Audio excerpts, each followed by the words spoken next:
দেশের সামগ্রিক রপ্তানি আয়ের প্রায় ৮২ থেকে ৮৫% আসে তৈরি পোশাক খাত থেকে।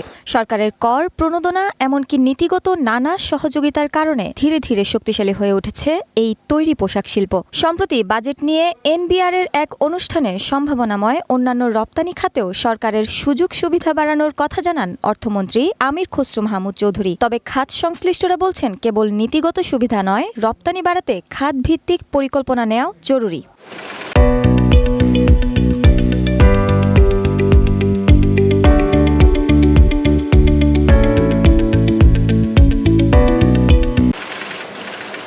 এই যেমন দেশের দ্বিতীয় বৃহত্তম রপ্তানি খাত চামড়া শিল্প। কেবল আন্তর্জাতিক পরিবেশগত লাইসেন্স না থাকায় এ খাতে রপ্তানি বাড়ানো যাচ্ছে না। উদ্যোক্তারা বলছেন, রপ্তানি বাড়াতে নীতিগত সুবিধার পাশাপাশি দ্রুত আধুনিক পরিবেশ বান্ধব শিল্প গড়ে তুলতে হবে।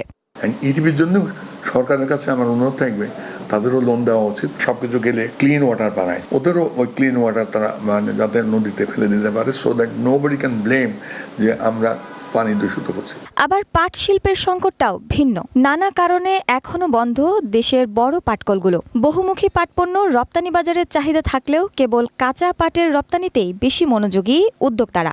মিলগুলো পাট শূন্য, অথচ আমরা কাঁচা পাট রপ্তানি করছি। এটা বাংলাদেশেই সম্ভব।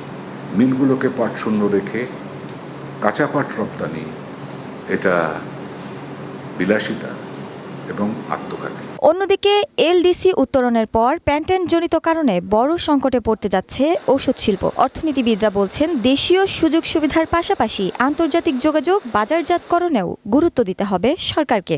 আমাদেরকে গ্লোবাল ভ্যালু চেইনের সঙ্গে সংযুক্ত হতে হবে। বাংলাদেশ যে এরকম পণ্য তৈরি করতে পারে, বিদেশে অনেকে এখন এটা জানেই না।